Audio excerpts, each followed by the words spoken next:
নমস্কার, আমি ববিতা। আপনারা দেখছেন আমার কলকাতা, আমার শহর, আমার কণ্ঠ।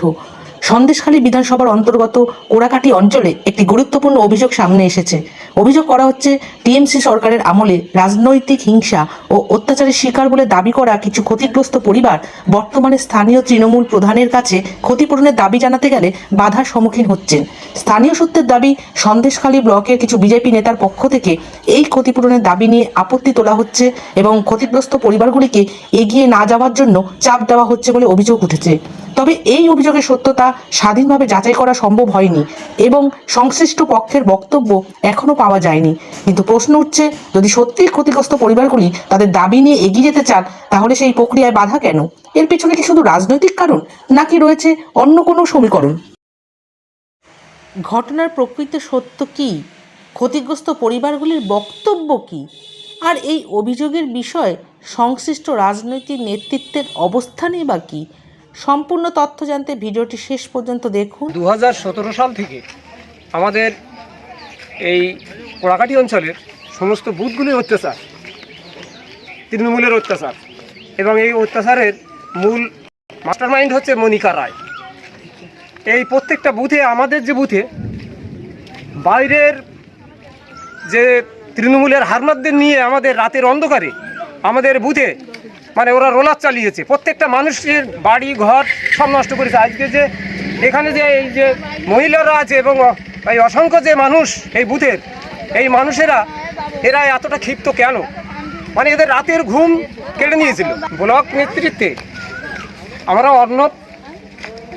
অর্ণব পাত্র, সে আমাদের ব্লক প্রেসিডেন্ট, কিন্তু আমরা তাকে তো অসম্মান করি না। কিন্তু তাই সে কি আমাদের এই বুথ লেভেলে এখানে আমাদের যে বুথ নেতৃত্ব আছে তাদেরকে, তাদের কথা, তাদের সুবিধা অসুবিধা সেগুলো দেখবে না?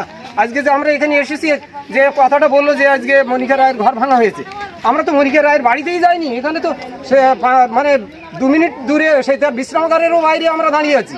তাহলে এইসব কথাগুলো হচ্ছে কেন এইভাবে সে ছুটছে? সে কি আমাদের বাইরে? তাহলে আজকে মানুষের এতটা, মানুষের এই বুথের মানুষের প্রত্যেকটা মানুষের যে অসুবিধা, সেই অসুবিধাগুলো কি আজকে আমাদের ব্লক প্রেসিডেন্ট শুনতে চাচ্ছে না? সে কি শুনবে না?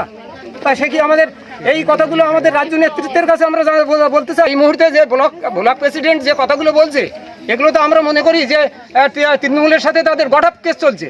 কেন এরকমভাবে গঠাপ হচ্ছে?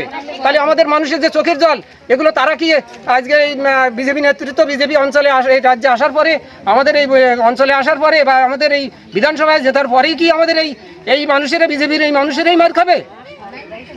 আর আজকে তো আমরা এখানে মনিকা রায়ের ওখানে আক্রমণ করার জন্য আসিনি। সে মানুষের যে ক্ষতিটা করেছে, সেই ক্ষতিটা তার সঙ্গে কথাবার্তা হবে যে সে কিভাবে পূরণ করবে।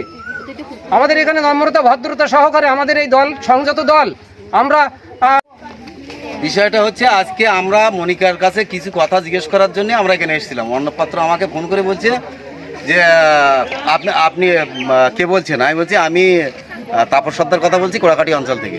তা বলছে আপনার বুথ কোনটা? আমি বলছি আমার বুথ 230 নম্বর বুথ। তা বলছে ওটা কার বুথ? আমি বলছি সঞ্জয়ের বুথ। তা বলছে আপনি ওখানে গেছেন কিসের জন্য? তারপরে আমাকে বলছে যে, আমি বলছি কেন এসছি কেন আপনি জানেন না? আমরা মিটিং মিছিল করি তো, সব বুথগুলো একসঙ্গে করি। তাহলে আমাদের পাশের বুথে যদি কোনো রকম সমস্যা হয় তো আমাদের দেখা উচিত। কিন্তু সেই কথাটা কোনো মতেই মানতে চাইছে না। বলছে কি, আপনাকে আমি কি করতে পারি জানেন? মনিকার ঘরটা আপনি ভাঙলেন কেন? তা আমি বলছি মনিকার ঘর ভেঙেছি কি না ভেঙেছি আপনি সন্দেশখালীতে কী করে জানলেন? আপনাকে কে বলেছে এই কথা? তো বলছে না, আমার কাছে খবর আছে আপনারা থেকে মনিকার ঘর বাড়ি ভেঙেছেন। আমি বলছি আমি তো বিশ্রামগারের পাশে বসে আছি। যদি আপনার কাছে সেরকম কোনো খবর থেকে থাকে বা আপনি যদি জেনে থাকেন, তাহলে আপনি লোকজন দিয়ে পাঠিয়ে দিন এখানে, আপনি সরজমিনে এসে তদন্ত করুন। যদি এখানে কোনো রকম সমস্যা হয়ে থাকে, কারো ঘর বাড়ি ভেঙে থাকে, তাহলে আমাদের যা শাস্তি দেবেন। আপনি আমাকে বলছে কি না আমি কি করতে পারি আপনি জানেন? আমি হচ্ছে অর্ণব পাত্র বলছি, আপনাকে এক্ষুনি আমি ফাঁসি দিতে পারি কেস করি, আপনি জানেন? আমি হচ্ছে আপনার যদি কিছু করার থাকে আপনি করুন, আপনি বিজেপি করেন, আমি বিজেপি করি। আমি অঞ্চলের একজন নেতৃত্ব আর আপনি হচ্ছে ব্লকের নেতৃত্ব।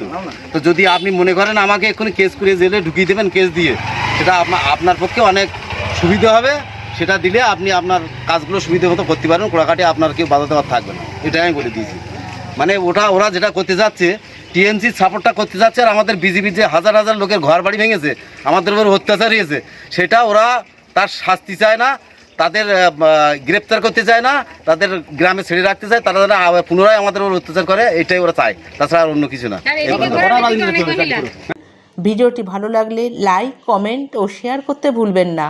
আর আপনার এলাকার খবর, ছবি বা ভিডিও আমাদের পাঠান। আপনাদের খবরই পৌঁছে যাবে মানুষের দরবারে।